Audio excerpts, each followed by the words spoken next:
ये मौजू ऐसा है कि जिसको बहुत ज़्यादा आज के ज़माने में अपने जवान तबके को समझाने की ज़रूरत है, इसलिए कि आज का इंसान दौलत, तकब्बुर, घमंड, इक़्तिदार, सल्तनत हासिल करने के बाद सबसे पहले भूलता है तो माँ और बाप को भूलता है।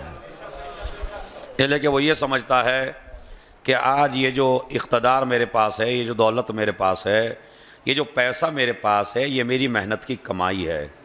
हालांकि अगर ये गौर करे तो बड़े बड़े मेहनत करने वाले रोड पे टहल रहे हैं, बड़े बड़े सनद याफ्ता रोड पे टहल रहे हैं। हर आदमी का मुक़द्दर जॉब पाना नहीं होता, उसी इंसान को तरक्कियाँ मिलती हैं कि जिसने ऐसा काम किया हो कि माँ के हाथ दुआ के लिए उठ गए। तो जब माँ के हाथ दुआ के लिए उठ जाते हैं तो इंसान को तरक्कियाँ मिलती चली जाती हैं। लिहाजा आज का इंसान, मेरा टॉपिक यही है कि अल्लाह ने पूरी इंसानियत को 3 हिस्सों में तकसीम किया है। पहला हिस्सा वो पैदा किया कि जिसमें ना माँ है और ना बाप है, वो हैं जनाब आदम व हव्वा, कि ना उनके माँ है और ना उनके बाप है।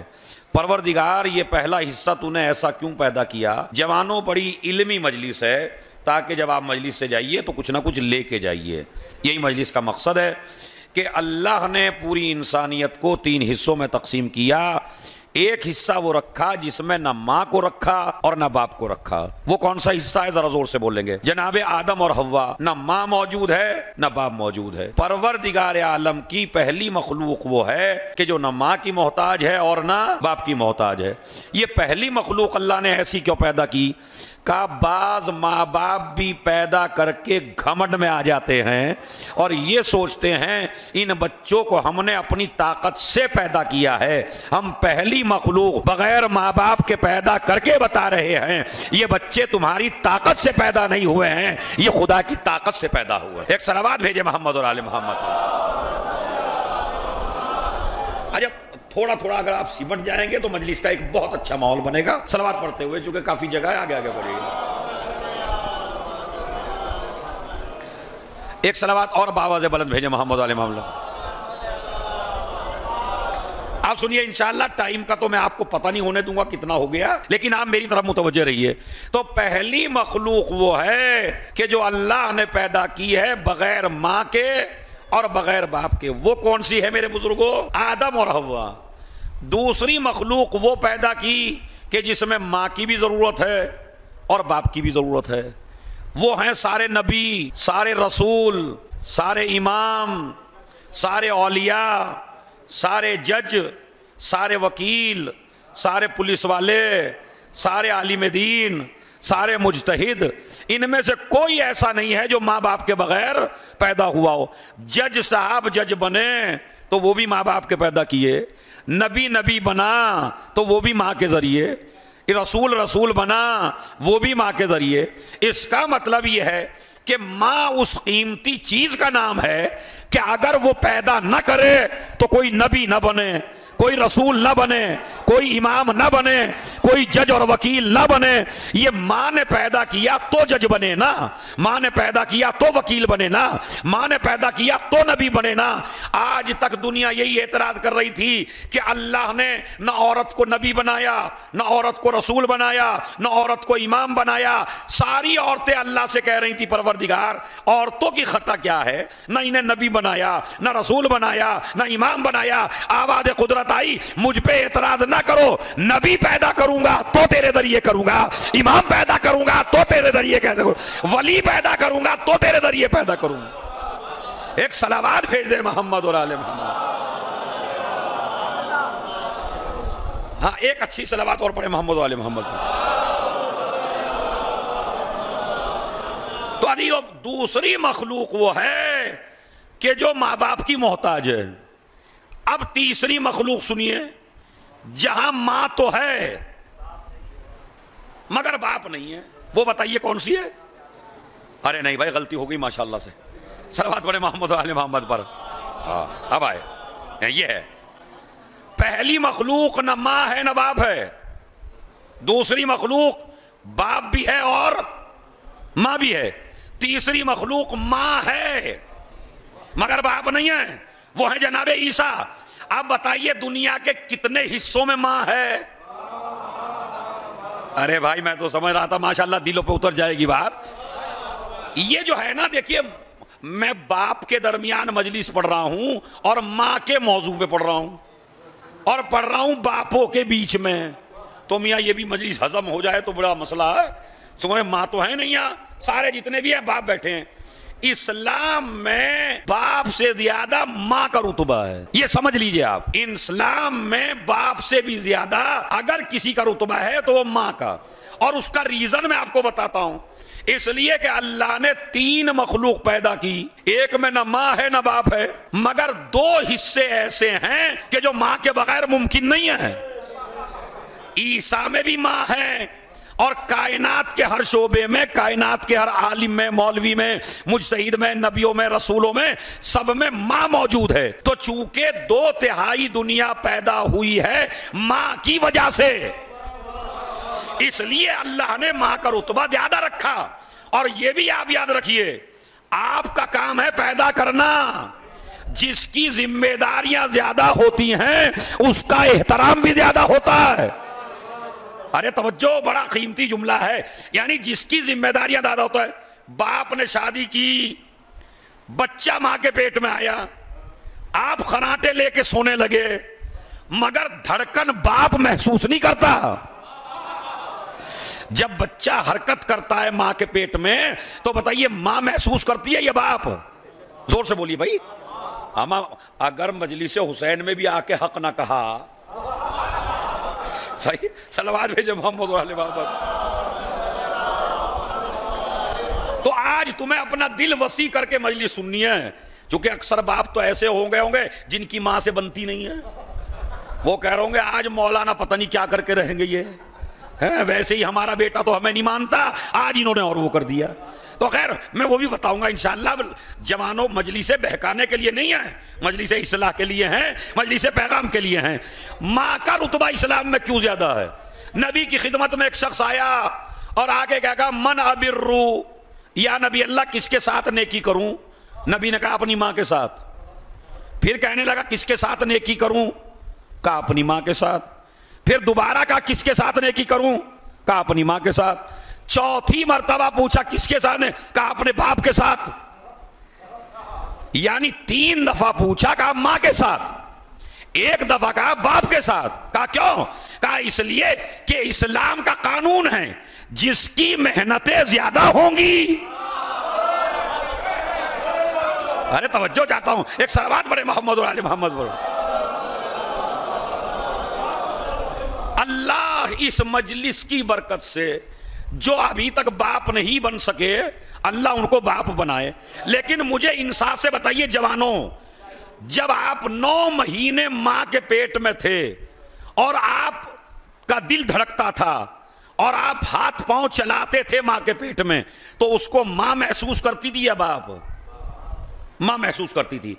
तकलीफ जो 9 महीने रखने में हुई वो बाप को हुई या मां को? मां को। पैदा करते हुए जो दर्द हुआ और पैदा करते हुए जो दोबारा जिंदगी मिली वो मां को मिली या बाप को? अब आइए, आप पैदा हो गए, आप आए हैं सुबह को जाके जॉब से, शाम में बच्चा रोने लगा, बाप कहने लगा अरे सुबह को जाना, इसे चुप करो ना। अब वो फिर रोया, आप दूसरे कमरे में जाके सो गए, मगर मां नहीं सोई। बात समझ रहे हैं? 9 महीना खिदमत की तो मां ने, जब आप पैदा हो गए दूध के लिए रोए तो बाप नहीं जागा। ये अलग मसला है, कमा के वही लाया है, ये अलग मसला है, हलाल कमाई वही लाया है, मगर खिलाया किसने? मां ने। अब आपने बिस्तर को गीला कर दिया, बाप उठ के सूखे में सो गया, मां कहां सोई? इसीलिए आज का एक नालायक जवान कि जो थोड़ा सा दीन ज्यादा पढ़ लिया था, थोड़ा सा दुनिया ज्यादा पढ़ लिया था, जज और वकील बन गया था, पैसा दिन रात हाथों में आ रहा था, तो अब वो माँ को भी भूला, बाप को भी भूला। बेगम ने चढ़ाया और चढ़ा के कहा जी हमें प्राइवेसी चाहिए, हम अलग रहना चाहते हैं, और आप जो है अम्मा को अलग कर दीजिए ना। ऐसे भी नालायक औरतें घरों में आती हैं जो बेटों को माँ से जुदा करवा देती हैं, मगर ये माएँ, ये बीवियां याद रखें कि इनके भी अल्लाह औलाद देगा, अल्लाह इनको भी माँ बनाएगा। अगर तुमने सास को बेइज्जत करके निकाला तो कल तक अल्लाह जब तक तुम्हें बहू के जरिए बेइज्जत नहीं करा देगा। एक सलावात भेज दे मोहम्मद और आले मोहम्मद। वाकई ऐसी खातून, तो ऐसी खातून थी वो, उसने कहा देखो जी अम्मा के साथ तो मैं नहीं रह सकती। अब बड़ा भाई जवान लड़का वैसे भी दीवाना हो जाता है बेगम साहिबा का, मैं ये नहीं कहता आप दीवाने ना बनिए, मगर अली ने दीन में आपको ये बताया अगर आप अच्छे इंसान बनना चाहते हैं तो हर इंसान का हक उसे दीजिए। माँ को माँ का हक दीजिए, बीवी को बीवी का हक दीजिए, बाप को बाप का हक दीजिए। उसने ये कहा कि मैं जो हूं माँ के साथ नहीं रहूंगी, मैं तो अकेली रहूंगी। और आप ऐसा करें जी, आपको बड़ी अच्छी तनख्वाह है और ऐसा मसला है, आप ये मुल्क छोड़ के दूसरी जगह चले ना। अब एक दिन तो थोड़ी सी गैरत जागी, कहने लगा कि भाई देखो मेरी माँ है। कहने लगा जी कब तक माँ के पीछे रहोगे, तो मुझसे शादी क्यों की थी? अब देखे इनके नखरे, मुझसे शादी क्यों की थी आपने अगर अम्माई के साथ रहना था? अरे मेरी माँ ने मुझे बड़ी मेहनत करके पढ़ाया है, ये जो आज मैं होते वो मेरी माँ ने पढ़ाया है, मुझे बड़ी खिदमत की है मेरी माँ ने। तो उसने कहा जी उसने 1 लाख लगाया होगा, आप 15 लाख अकाउंट में डाल दीजिए और इनसे पीछा छुड़ाइए। अब जवान के माइंड में आ गई बात, कहने लगा भाई बात तो बड़ी अच्छी कह रही है। कहने लगा अम्मा देखो मैं आपसे अलग रहना चाहता हूं और हिसाब किताब कर लो। ऐसे भी मैथ के माहिर हैं जो बड़ा मैथ पढ़ लेते हैं ना, इसीलिए इस्लाम कहता है अंग्रेजी हिंदी मैथ बच्चे को बाद में पढ़ा, पहले अपने बच्चे को कुरान पढ़ा ताकि माँ को माँ कह सके, बाप को बाप कह सके। एक सलावत भेजे मोहम्मद और आले मोहम्मद पर। वाकई में आज की तुम सब पे वाजिब है पहले अपने बच्चे को कुरान और दीन पढ़ाना। जज बनाइए, वकील बनाइए, डॉक्टर बनाइए, लेकिन पहले इसे दीन पढ़ाइए ताकि ये माँ को माँ कह सके, बाप को बाप कह सके। आ गया माइंड में, कहने लगा अम्मा हिसाब कर लो कितना पैसा लगा तुम्हारा जब आपने मुझे पढ़ाया। अब उन्होंने कहा कि बेटे पैसा कहां से बीच में आ गया? माँ और बेटे के, माँ और बेटे के पैसा कहां से बीच में आ गया? कहा नहीं अम्मा देखिए हम परेशान हो गए हैं, हमारी भी एक लाइफ है, हम भी अलग जीना चाहते हैं, अम्मा ऐसा अपना हिसाब कर लो। तो उन्होंने कहा अच्छा आज हिसाब देने आए हो मुझे? कहा जी मैं हाँ हिसाब देना चाहता हूं। आप अपना शुरू से, अच्छा बेटा मैं अपना याद करके बता दूंगी, जरा 1-2 दिन का मौका तो दे मुझे, क्या मेरा लगा क्या नहीं लगा तो मैं तुझे और तू मुझे मेरा बदला दे देना। अच्छा रात का वक्त आया, जेंटलमैन साहब पहुंचे बिस्तर पर और लेटे और गहरी नींद में थे। वह एक मर्तबा अम्मा उठी, उठने के बाद एक लोटा पानी उठाया और लोटा पानी उठा के बिस्तर पे डाल दिया। अब जो माँ ने बिस्तर पे डाला अब ये चौंक के उठ गया, कहने लगा अम्मा ये क्या किया तुमने, ये क्या किया तुमने, तुमने मेरे बिस्तर पे पानी डाल दिया, अब मैं सोऊंगा कैसे? कहा मेरे लाल तू मुझे बदला देने आया था ना। अरे भाई तवज्जो ज्यादा है, तू मुझे मेरी खिदमत का बदला देने आया था ना, तो एक रात मुझे गीले में सो के दिखा दे, हजारों रातें मैं गीले में सोई।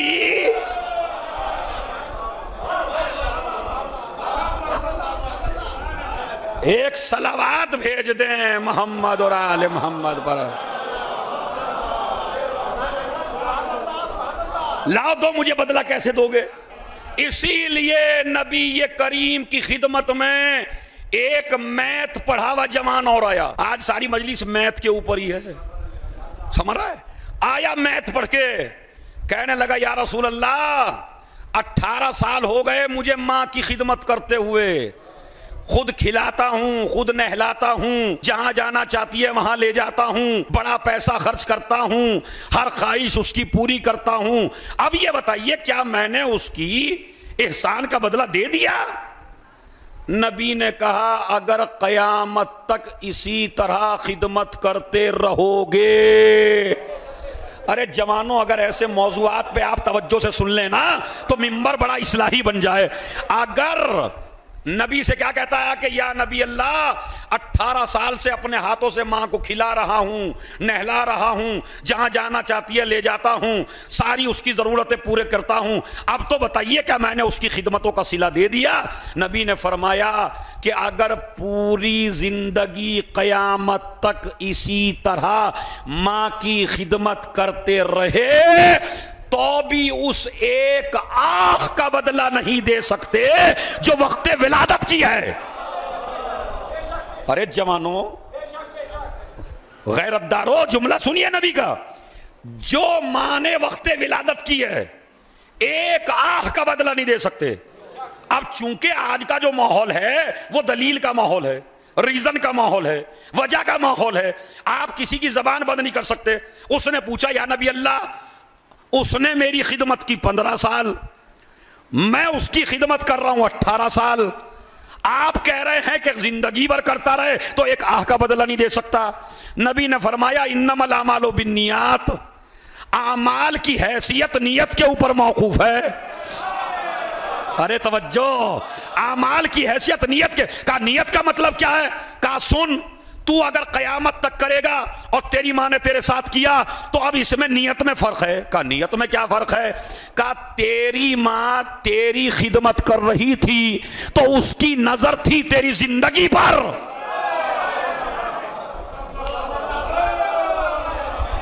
खुदा की कसम बड़ा जुमला है मेरे प्यारे नबी का, एक सलावत भेजे मोहम्मद और आले मोहम्मद पर। और अब के इंशाअल्लाह सबका हाथ उठेगा माँ की ताईद में। क्या कहा? जब तेरी माँ, अच्छा ये मैं आपको समझाता भी, चूंकि टीचर सा हूं, छोटा था, तो आपको समझाना भी चाहता हूं। माँ खिदमत कर रही थी, मेरा बेटा आज 1 साल का है, कल 2 साल का होगा, कल 15 साल का होगा, फिर शादी करूंगी, फिर दुल्हन लाऊंगी, फिर पोता होगा, सारे उमूर वाबस्ता हैं जिंदगी से। अब तुम माँ की खिदमत कर रहे हो, बेगम कहती है कब तक करोगे? का 1 साल और कर लो, क्या पता 2 साल बाद मर जाए, क्या पता 6 महीने में मर जाए, क्या पता 15 दिन में मर जाए। तुम खिदमत कर रहे हो, नजर में है मौत, वो खिदमत कर रही थी, नजर में थी जिंदगी। अब जुमला कहना मेरा काम है। का जितना फर्क मौत और हयात में है इतना ही फर्क तुम दोनों की खिदमतों में।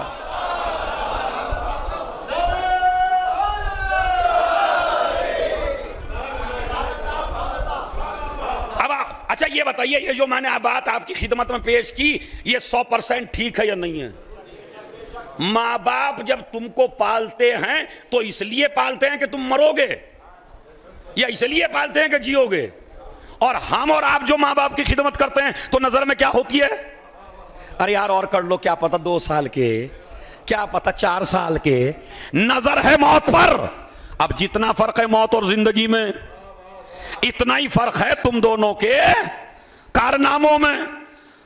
कोई भी जवान लड़का, अच्छा ये भी मैं फर्क बताता हूं, लड़के ये चाहते हैं माँ बाप हमारे सामने मरे, मगर कोई माँ बाप ऐसा नहीं है जो ये सोचता हो कि हमारा लड़का हमारे सामने मर जाए तो जो अपनी जिंदगी को भी तुम्हारी जिंदगी पे कुर्बान कर दे। ये है माँ और बाप। एक सलावत भेजे मोहम्मद और आले मोहम्मद। इसीलिए अपने जवान भाइयों को एक अमल बता रहा हूं, वो अमल जाके आज से ही शुरू करिए। और वो अमल क्या है सुनिए। अन क़ाल रसूलुल्लाह सल्लल्लाहु अलैहि वसल्लम अन नज़रो इलल वालिदैन बेराफतिन व रहमतिन इबादा। बड़ा छोटा सा अमल बता रहा हूं, मेरी माँ बहनें भी हैं और आप भी हैं। अन नज़रो इलल वालिदैन बेराफतिन व रहमतिन इबादा। सर्दी का मौसम है या गर्मी का, माँ बाप चारपाई पे बैठे हैं, बेटा बैठा हुआ है सामने। नबी फरमाते हैं जवान लड़के का अपने माँ बाप को मोहब्बत की नजर से देखना अल्लाह की नजर में इबादत है। नहीं नहीं, अभी नहीं, अभी जो है कुछ लोग मुतवज्जे हैं, कुछ नहीं हैं। अभी मैं तबको मुतवज्जे करता हूं। अन नज़रो इलल वालिदैन नजर करना, एक है आपका मुसल्ले पे बैठ के नमाज पढ़ना। जिस तरह मुसल्ले पे बैठ के नमाज पढ़ते हो और अल्लाह सवाब देता है, इसी तरह जब घर में बैठ के टिकटिकी बांध के मोहब्बत की नजर से माँ बाप को देखते हो तो अल्लाह इबादत कहता है। अच्छा, इबादत भी कितनी बड़ी, अब ये सुन लीजिए। नबी ने फरमाया, जो इंसान अपनी माँ या बाप को मोहब्बत की नजर से देखे, अल्लाह उसे एक नजर में एक हज का सवाब देता है। दिमाग हिला या नहीं हिला? कुछ क्या, जोर से बोलिए। एक नजर में एक हज का सवाब। अच्छा, ये कोई मौलवी तो है नहीं जो झूठ बोले, ये कोई मतलब प्रधान भी नहीं है कि जिसके काम ही झूठ बोलना हो, ये कोई चेयरमैन भी नहीं है, ये वो नबी है कि जिसके गला काटने वाले भी उसको सिद्दीक और अमीन कहते थे। इतना सच्चा नबी, जिससे बड़ा कोई सच्चा ही नहीं है। वो कहते हैं, वो फरमाते हैं, जो जवान लड़का अपने माँ बाप को देखे, अल्लाह उसे एक नजर में एक हज का सवाब देगा। एक हज का मतलब समझते हैं आप कितना होता है? अगर आप मुजफ्फरनगर से अभी रमजानुल मुबारक के बाद जो जिलहिज आएगा और आप हज की तमन्ना में जाएं और हज करना चाहें, कितने पैसे जमा करने पड़ेंगे? 4-5 लाख। कितना वक्त लगाना पड़ेगा? 1 महीना। तकलीफें उठानी पड़ेंगी। अच्छा, इसकी क्या गारंटी है कि जो आप हज पे गए, हज करके आए, क्या गारंटी है कबूल है? बताइए। अगर किसी पे कोई गारंटी हो तो मियां मुझे भी दे दे वो।